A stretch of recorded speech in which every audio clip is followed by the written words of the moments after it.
Bom dia, alunos. Dando início, né, ao conteúdo que a gente está estudando no nosso primeiro capítulo, dando continuidade, né, ao que a gente já vem estudando sobre a questão da cultura, né, isso dos indígenas, manifestações artísticas.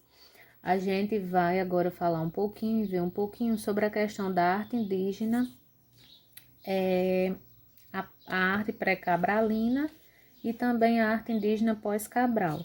Está no livro de vocês, certo? A partir da página 36, vocês podem acompanhar e prestar atenção no que o texto quer falar, certo? Então, vamos lá. Cultura indígena, nós vamos ver neste momento o que significa a cultura pré-cabralina produzida pelos indígenas e também, num outro momento, o pós-cabralina. Este nome está vinculado à chegada dos europeus ao nosso continente. Portanto, pré-cabralino relaciona-se com o fato da chegada de Pedro Álvares Cabral por aqui. Para então compreendermos este momento na história, da cultura indígena, nós precisamos de nos levar para o norte do país, aonde fica o estado do Pará e aonde tem a ilha de Marajó. A ilha de Marajó é o local onde se encontram os vestígios mais antigos de civilização no nosso país. É uma ilha que ela é rodeada pelo Rio Amazonas, Tocantins e pelo Oceano Atlântico.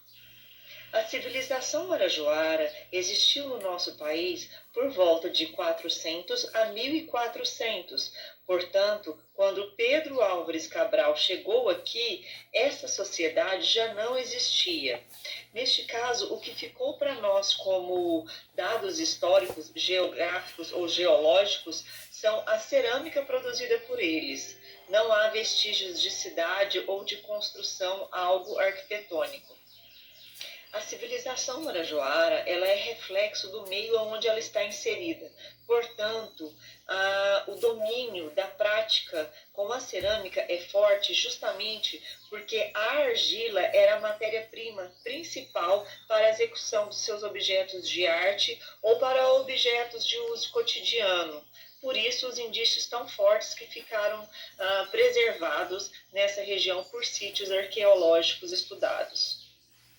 Nos estudos desses objetos, a gente pode perceber que existe um trabalho através de antropomorfismo, zoomorfismo e antrozoomorfismo, que é a mistura dos dois indícios anteriormente ditos, que é a deformação da figura humana, antro, e a deformação da figura animal, que é o zoo.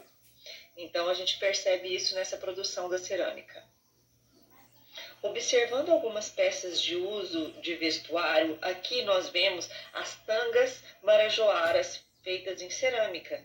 E nela a gente pode observar um grafismo pautado na geometria, e no uso de simetria. Então, todas essas formas estarão equilibradas dentro desses dois conceitos, geometria e simetria. Então, dentro desse uso da geometria, nós vamos observar formas circulares, espirais, onduladas, triângulos, círculos, todas trabalhadas dentro dessa ideia da simetria. O que seria isso? Quando eu pego uma forma e divido ela ao meio, uma parte contém exatamente o outro lado da mesma parte. Essa é a concepção principal da simetria e que nos dá a sensação de equilíbrio.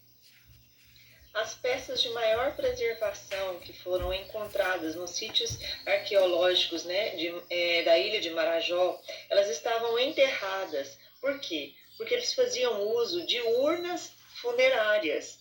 O que seria isso? São a construção de vasos em cerâmica, aonde eles depositavam o corpo de um membro da tribo morto e assim ele era enterrado. Essas urnas funerárias, elas são executadas com extrema habilidade de desenho, de simbologia, dentro dos parâmetros de geometria e simetria, e com a questão da zoomorfismo e do antropomorfismo. Então, sempre será encontrado esses elementos citados nessa produção de urnas funerárias. Ainda no norte do país, no estado do Pará, nós teremos a civilização de Santarém, que é onde que ficava situado os índios Tapajós. Os índios Tapajós viveram entre 1000 e 1500 e esta civilização também já não existia quando os europeus chegaram ao nosso continente. Os índios Tapajós também são exímios na arte da cerâmica. Eles também desenvolveram algumas técnicas de fazer com que essa cerâmica fosse mais resistente, neste caso mais dura. Eles também foram extintos com a chegada dos europeus devido a alguns critérios de violência, doenças, escravidão e conflitos por territorialidade. Vamos encontrar nessa produção dos índios Tapajós a questão também do zoomorfismo, que é o uso de imagens vinculadas a animais, mas com deformação, mas com um grande equilíbrio de formas geométricas e simetria desenhada na superfície desses objetos. Veremos também a representação da figura humana com uma determinada deformação, mas também com um grande domínio, com um grande requinte de equilíbrio, de áreas vazadas, de detalhismo, de sutilezas e grafismos que muitos estudiosos consideram como uma forma de fala, uma forma de escrita, né?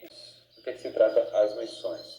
Entre os séculos XVI e XVIII, com o objetivo de catequizar os indígenas, a Igreja Católica enviou padres da Companhia de Jesus ao Brasil, colônia, para a instalação das missões jesuíticas, visando a pregação do Evangelho Católico, a fixação na terra e também ao comércio de riquezas. Ou seja, a Igreja Católica envia ao Brasil uma companhia chamada Companhia de Jesus para instalar as missões jesuíticas. O que eles queriam era pregar o Evangelho Católico, queriam se fixar naquela terra e também fazer comércio das riquezas. As missões, também chamadas de povos, doutrinas ou reduções, eram aldeias construídas pelos padres com os indígenas do povo guarani, principalmente. Esses aldeamentos contavam com organização social e administrativa e se espalharam ao longo dos rios Paraná, Paraguai e Uruguai.